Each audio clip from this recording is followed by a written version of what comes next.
भारतीय क्लासेस में आप सभी लोगों का धन्यवाद। अब हम कल अभी पढ़े थे ऑक्साइड से अवरोध की क्रिया।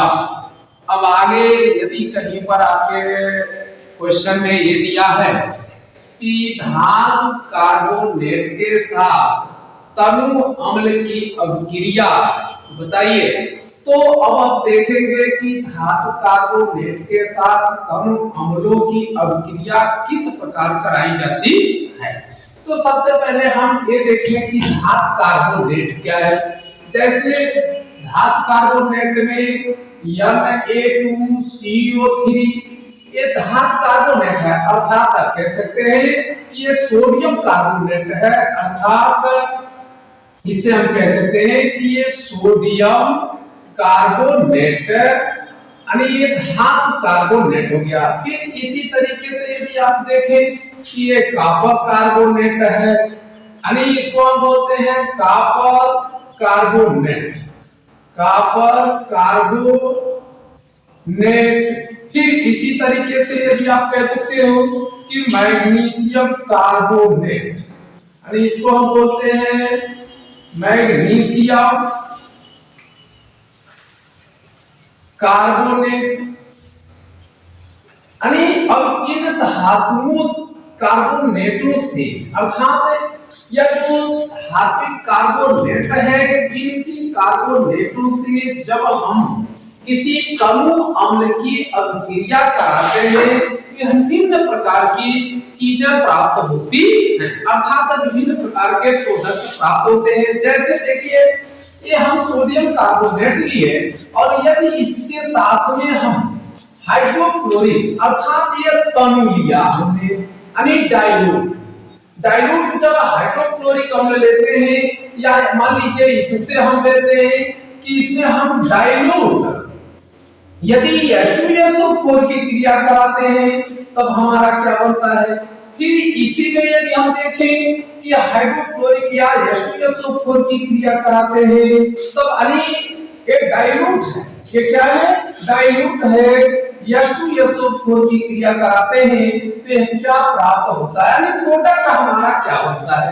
जबकि आप जानते हैं कि इस तीर के बाएं तरफ हमारा रिएक्टेंट लिखे जाते हैं, जबकि जो तीर होता है इसके दाएं तरफ यानी आपके प्रोडक्ट लिखे जाते हैं। तो हमारा इनसे और इनसे मिलकर के प्रोडक्ट क्या बना, अर्थात जब तनु अम्ल का प्रयोग करते हैं तब तो क्या बनता है। क्योंकि रिएक्शन में सबसे बड़ी चीज ध्यान देना है कि कौन से अम्ल को उठा रहे हैं और कौन से चीजों में मिला रहे हैं, उससे क्या प्रोडक्ट बनता है, इस पर आपको विशेष ध्यान देना पड़ता है।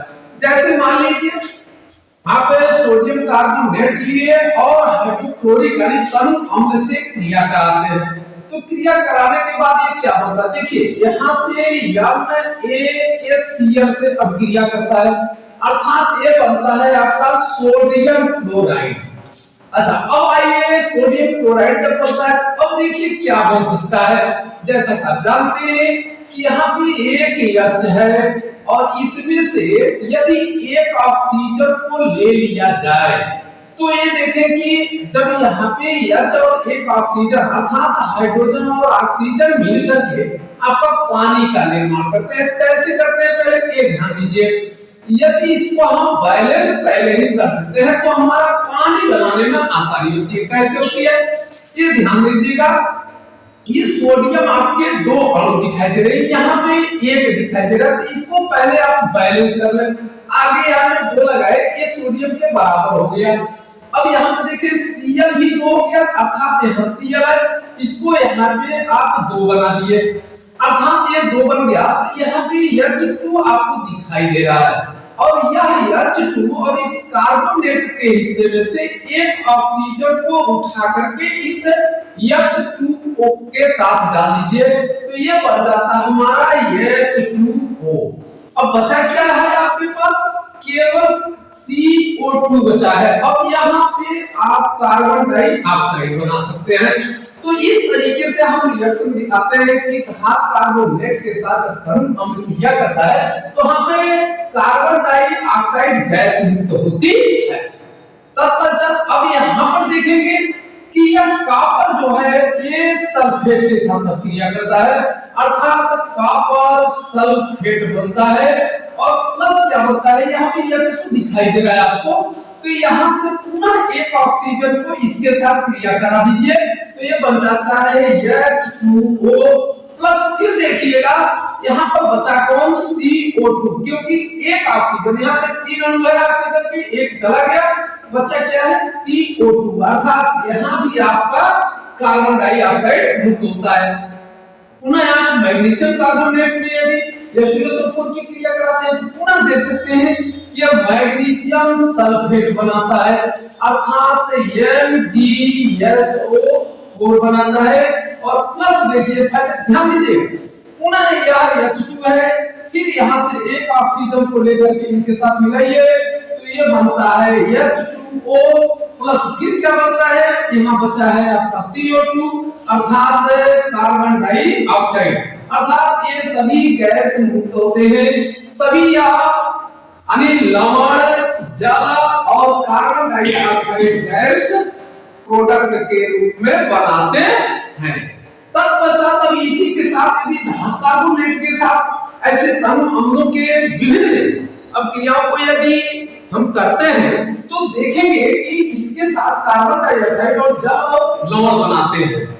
तत्पश्चात मान लीजिए ये तो कार्बोनेट था, कहीं पर मान लीजिए आपको दे दे कि बाइकार्बोनेट के साथ अब क्रिया कराना है, तो वहां पर क्या बनाएंगे। तो सबसे पहले अब बाइकार्बोनेट के साथ भी हम क्रिया को देखेंगे कि जैसे मान लीजिए सोडियम है तो सोडियम बाइकार्बोनेट क्या है, तो कॉपर बाइकार्बोनेट क्या है, तो मैग्नीशियम बाइकार्बोनेट क्या है। तो इनके साथ यदि हम क्रिया कराते हैं, यहाँ पर जब भी कार्बोनेट की क्रिया चल रही है, अब बाइकार्बोनेट यदि हम लिख करके हम लोग के साथ क्रिया कराते हैं तो क्या प्राप्त होता है।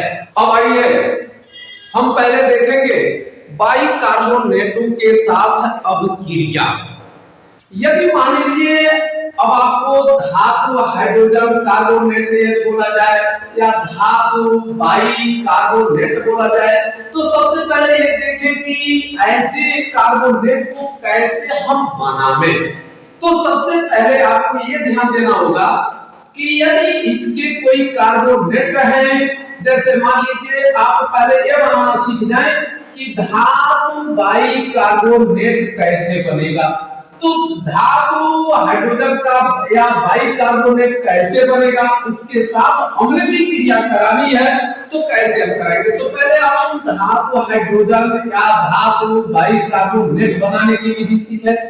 जैसे मान लीजिए आपने लिया सोडियम कार्बोनेट, अब सोडियम कार्बोनेट के साथ यदि हम जल की अभिक्रिया कराते हैं और पुनः इसके साथ यदि कार्बन डाइऑक्साइड मिला देते हैं, तो ये तीनों चीजें मिलकर के ही आपके धातु हाइड्रोजन कार्बोनेट बना सकती हैं, या धातु हाइड्रोजन के जगह पे आप बाई प्रयोग करते हैं यानी धातु बाइकार्बोनेट बना सकते हैं। अब किस भाषा में वो पूछा है, हाइड्रोजन कार्बोनेट के भाषा में पूछा है कि धातु बाइकार्बोनेट के भाषा में पूछा है, जबकि हाइड्रोजन का होता है बाई।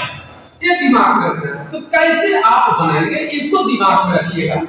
यदि आपको बाइकार्बोनेट बनाना है तो इसे ऑक्सीजन परमाणु को उठाइए और यहाँ पे आप CO3 को यानी CO2 में जोड़ दीजिए, तो ये क्या होता है CO2 और या O मिलाएंगे तो ये CO3 हो गया, अर्थात यहाँ पे एक आपका CO3 बन रहा है, यहाँ पे एक आपका CO3 है, यहाँ पे 2 H है आपका देख रहे हैं, तो अर्थात ये आपके कार्बोनेट जो है ये 2 की संख्या में मिल गए, हाइड्रोजन भी 2 की संख्या में मिल गया, अब कार्बोनेट भी 2 की संख्या में मिल गया और यहाँ सोडियम भी 2 की संख्या में आपको मिल गया। तो ऐसे में हम करें क्या, सभी 2 बराबर हैं, तो इसके लिए हम आगे एक नंबर ले लेते हैं जो परमाणु के रूप में होता है, तो इसको लेकर के आगे हम 2 लिख देते हैं, अर्थात 2 लिखे। अब n को शुरू करें कि n ये लिख सकते हैं, फिर H यदि 2 है तो इस 2 को H लिख सकते हैं, फिर CO3 2 बार है तो यही 2 बार हमारा CO3 हो जाता है, अर्थात ये बन गया आपका सोडियम बाइकार्बोनेट, अर्थात इसको बोलते हैं सोडियम बाइकार्बोनेट। अब देखिए ये सोडियम बाइकार्बोनेट है, इसी का नाम आप कह सकते हैं कि ये सोडियम हाइड्रोजन कार्बोनेट। अब देखिए ये सोडियम में हाइड्रोजन कार्बोनेट भी होता है, ये पहले दिमाग में रखें। तो इसी का नाम है कि ये बाइकार्बोनेट है। अब ऐसे धातु हाइड्रोजन अणु जो दूसरा पॉइंट आप कर रहे हैं ये तो आपका पूरा हो गया, लेकिन यहाँ पे देखें धातु बाइकार्बोनेट के साथ अब अम्लों की कैसे क्रिया होनी है। फिर इसी तरीके से आप कैल्शियम बाइकार्बोनेट ले लेते हैं, उसके साथ कौन सी क्रिया होती है। ये सबसे पहली चीज, जैसे मान लीजिए कैल्शियम ऑक्साइड आपने या कैल्शियम कार्बोनेट लिया और यहाँ पे कैल्शियम कार्बोनेट के साथ यदि आप पानी मिलाते हैं और पानी के साथ कार्बन डाइऑक्साइड गैस मिलाते हैं तो कैल्शियम बाइकार्बोनेट बनता है। तो कैल्शियम बाइकार्बोनेट अब कैसे बनेगा, जबकि आप जानते हैं कि जब कार्बोनेट होता है बाइकार्बोनेट होता है तो आप इसके पहले एक समीकरण बना रहे थे जिसमें था कि कैल्शियम में 2 चार्ज और बाइकार्बोनेट जो होता है HCO3, ये चीजें होती है। तो जब ऐसे आप रिएक्शन कराते हैं तो आप कहते हैं कि इसमें 2 चार्ज है और इसको तो Ca लिखते हैं, तो यहाँ पे आप क्या करते हैं यानी HCO3 का होल ट्वाइस बना देने का कार्य करते हैं।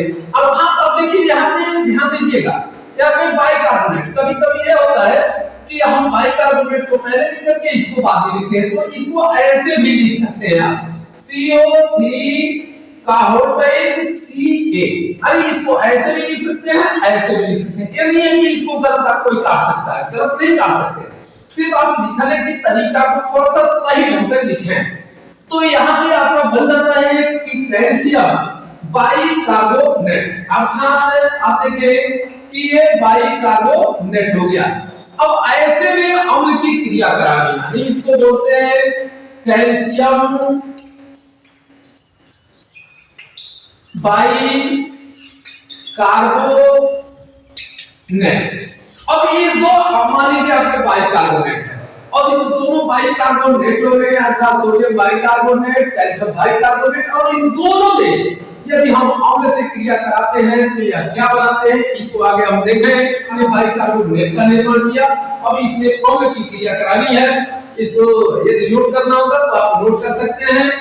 एक मान लीजिए हमने लिया सोडियम बाइकार्बोनेट, अब सोडियम बाइकार्बोनेट की कौन सी ऐसी क्रिया कराना है, अम्ल की क्रिया कराना है, तो अम्ल के साथ आप आइए, जबकि ये भी अम्ल आपके डाइल्यूट है, इनके साथ क्रिया कराना है तो क्या बनाएंगे ये पहले ध्यान देना। दूसरी बात क्या है कि आपके सामने दिखाई दे रहा है कि क्या बन सकता है, यदि इस सोडियम के साथ हम इसे Cl को जोड़ लें तो यह हमारा बनाता है NaCl प्लस क्या बनाता है H ले लें, यहां से एक H ले लें और यहां से एक आप ऑक्सीजन ले लें तो यह हमारा बनता है H2O प्लस बचा क्या हमारे पास CO2, अर्थात यहाँ पर बन गया CO2। अर्थात यहाँ पे देखें कि बाइकार्बोनेटों में यदि हम अम्लों से क्रिया कराते हैं तो यह हमारे लवण जल और कार्बन डाइऑक्साइड बनता है। फिर इसी तरीके से अभी आपने एक और बाइकार्बोनेट लिया CaHCO3 का होल ट्वाइस, इसके साथ यदि मान लीजिए आपने कहा कि हम डाइल्यूट H2SO4 लेते हैं तो इससे यदि हम क्रिया कराते हैं तो ये क्या हमारा बन सकता है, देखिएगा पहले ध्यान दीजिएगा। कैल्शियम का सल्फेट के साथ क्रिया करेंगे तो ये बनाता है कैल्शियम सल्फेट, यानी ये लवण बना। अब आगे देखिए क्या बन सकता है, इस H को लीजिए, इस H को लीजिए, देख रहे हैं यहाँ पे 2H है, यहाँ पर भी देख रहे हैं यह 2H है, यानी 2 दूना 4H हो गया। तो यहाँ पे हमने 4H लिया और यहाँ पे 2 ऑक्सीजन है तो 2 ऑक्सीजन हमने ले लिया, जबकि आप देखें 3 दूना 6 पूरा टोटल ऑक्सीजन हो गया 3 दूना 6 में से हमने 2 लिया, 4 बचा भी।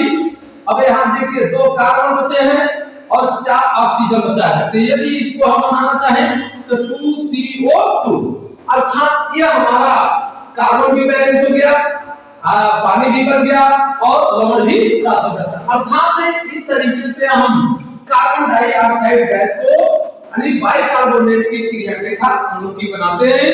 तो लवण, जल और कार्बन डाइऑक्साइड, यहाँ भी लवण, जल, कार्बन डाइऑक्साइड आपका प्राप्त होता है।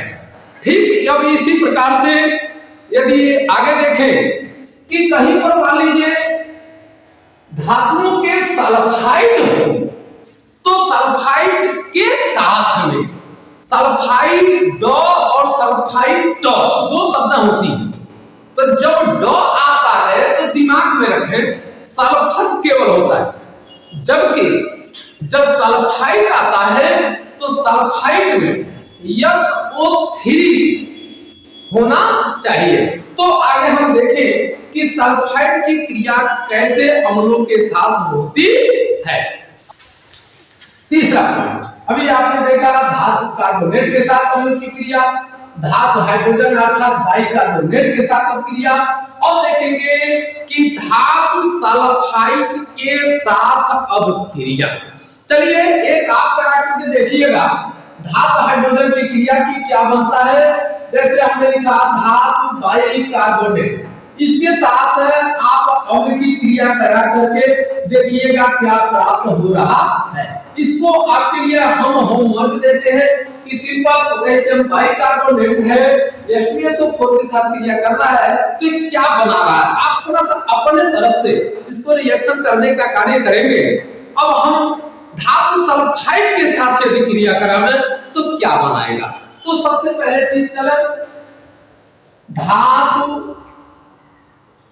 सल्फाइड के साथ अणु अम्ल की अभिक्रिया। चलिए अब कहीं पर धातु सल्फाइड के साथ अणु अम्ल की अभिक्रिया पूछता है तो अब आप क्या करेंगे। अब वहां पे ध्यान दें कि धातु सल्फाइड जैसे देखिए Na2SO3 ये धातु सल्फाइड है। अब सोच सकते हैं कि धातु सल्फाइड कैसे बनाया है इन्होंने। तो सबसे पहले चीज है यदि मान लीजिए आपने सोडियम ऑक्साइड को लिया और सल्फर डाइऑक्साइड को मिला दिया तो ये ऑक्सीजन इसमें मिलकर के ये सोडियम सल्फाइड बना देते हैं। ये दिमाग में रखें। इसी तरीके से यदि आप पोटेशियम ऑक्साइड को लेते हैं इसके साथ सल्फर डाइऑक्साइड की क्रिया कराते हैं तो ये ऑक्सीजन इनके साथ मिल जाता है अर्थात K2SO3 बन जाता है। इस तरीके से मान लीजिए कहीं सल्फाइड हो, जैसे ये सोडियम सल्फाइड है, एक पोटेशियम सल्फाइड है। अब इन सल्फाइडों के साथ यदि आप अम्ल की क्रिया कराएं तो हमारा क्या प्राप्त होता है, इसको आगे देखें। चलिए देखते हैं कि हमने ये सोडियम सल्फाइड बनाया और सोडियम सल्फाइड यानी धातु सल्फाइड बनाया। तो धातु सल्फाइड के साथ अम्ल की क्रिया देखें। जैसे Na2SO3 के साथ यदि HCl की क्रिया करा रहे हैं Na2 हमें देखिए ये सल्फाइड हम ले रहे हैं K2SO3 के साथ अब हम H2SO4 की क्रिया कराते हैं। दोनों में देखिए क्या अंतर हो जा रहा है, क्या बन रहा है। अब ये बताइए यहाँ Na है ये Cl के साथ क्रिया करा तो क्या तो ये बनता है NaCl प्लस। देखिएगा ध्यान से। अब यदि यहाँ पे H है और यहाँ पे ऑक्सीजन को ले ले ध्यान दीजिएगा तो क्या बनाएगा। हाइड्रोजन जब भी ऑक्सीजन से क्रिया करता है तो वह जल बनाता है। लेकिन कैसे बना रहा है ये देखिए। यहाँ पे Na2 है, बैलेंस कर दीजिए, इसको 2 बनाइए, 2 Cl हो गया तो 2 Cl बना लीजिए, 2 Cl हो गया। अब 2 H यहाँ बन रहा है तो H2 हो गया और एक इसमें से ले लीजिए ऑक्सीजन अर्थात H2O पानी बन गया। अब बचा क्या SO2 यानी यहाँ पे क्या बना SO2 यानी सल्फर डाइऑक्साइड गैस आपको प्राप्त होगा। फिर इसी तरीके से इसमें ले लें ये बनाता है पोटेशियम सल्फेट। ध्यान दीजिएगा K2SO4 और बनाता है H2, एक ऑक्सीजन इसमें से लेकर इसको दे दीजिए तो ये बन गया H2O, यानी हाइड्रोजन के साथ ऑक्सीजन की क्रिया पानी बनाया, बचा SO2। तो इसको आप देखें सल्फर डाइऑक्साइड गैस प्राप्त हुआ। तो इस तरीके से आप देखेंगे कि जब कहीं पे धातु सल्फाइड के साथ अणु अम्ल की क्रिया होती है तो वहां पे आपका क्या प्राप्त होता है, तो वहां पे लवण, जल और सल्फर डाइऑक्साइड आपके प्राप्त होते हैं। अब चलिए, अब इसके बाद हम फिर अध्ययन करेंगे कि यदि अम्लों के विलयन का संबंध क्या है, अर्थात विलयन के रूप में हम क्या देखेंगे। तो कभी भी यदि किसी भी अम्ल से यदि जल क्रिया करता है तो सबसे पहले चीज ये ध्यान देना होगा कि अम्ल क्रिया कर रहा है तो वह किस रूप में रहता है, ये पहला। तो सबसे पहले आप जानते हैं कि कोई प्रबल अम्ल होता है तो वह अपने आयनों में पूर्ण रूप से वियोजित हो जाता है, अर्थात विघटित हो जाता है। लेकिन उसी के जगह पे यदि दुर्बल अम्ल है या दुर्बल क्षार है तो यह अपने आयनों में पूर्ण रूप से वियोजित नहीं हो पाते हैं। अर्थात हम देखेंगे यहाँ पे कि किसी भी अम्ल का जो विलयन है वह किस रूप में रहता है। तो सबसे पहले किसी अम्ल का विलयनों के रूप में किस तरह रहता है इसको हम देखें। और जब तक हम जल के साथ इनको क्रिया कराकर ये नहीं देख लेते कि यह किस रूप में अम्ल रहता है तब तक हम कंफर्म नहीं हो पाते हैं। अर्थात अब देखें यहाँ पे अम्लों का विलयन के रूप में किस प्रकार से होते हैं। कोई भी आप अम्ल ले लें और उसका विलयन ले लें और विलयनों को आप देखें कि किस रूप में रहता है। अर्थात यदि आप H2SO4 ले लिए, ध्यान दीजिएगा H2SO4 ले लिए या हाइड्रोक्लोरिक अम्ल ले लिए, अब इसको देखें कि यह विलयन के साथ किस तरह रहता है। यानी जल के साथ यदि क्रिया कराते हैं तो यह अम्ल विलयन के रूप में किस तरह रह रहा है इसको ध्यान दें, क्योंकि आप जानते हैं कि यह H जो होता है यह जल के साथ हाइड्रोनियम आयन के साथ रहता है, अर्थात यह विघटित होता है। तो कैसे होते हैं इसको पहले ध्यान दें। तो हाइड्रोनियम आयन हो गया H3O, इस तरह से आयन के रूप में रहता है। और यहाँ पे हुआ सल्फेट, तो सल्फेट आपका आयन के रूप में हो जाता है, यानी यह आयनिक वियोजन हो जाता है। फिर इसके बाद यहाँ पर देखिए थोड़ा सा, यहाँ पे भी H3 ये H इसमें चला गया, अर्थात H3O आयन के रूप में और Cl ऋणात्मक आयन के रूप में होता है। अर्थात अब इसको आप बैलेंस भी कर सकते हैं, ये 2 और 2 4 हो गए, तो इस 4 को कैसे आप बैलेंस करेंगे। देखिए यहाँ पे 4 नहीं हो सकता, 2 करने हैं तो 2 तिहाई 6 हाइड्रोजन चाहिए। 6 हाइड्रोजन के यहाँ पे यदि 2 कर दे तो 2 दूना 4 2 6 हाइड्रोजन बराबर हो गए। 2 ऑक्सीजन हो गया, सल्फेट आपका पूरा निकल गया। यहाँ पर थोड़ा सा ध्यान दें, H3 यहाँ पे बन गया, यानी एक H 2 H मिलकर के H3 और एक ऑक्सीजन हो गया, ये हाइड्रोनियम आयन हो गया और क्लोरीन आपका बाहर हो गया। इस तरीके से अम्लों का विलयन के रूप में प्रदर्शित करने का कार्य किया जाता है। धन्यवाद।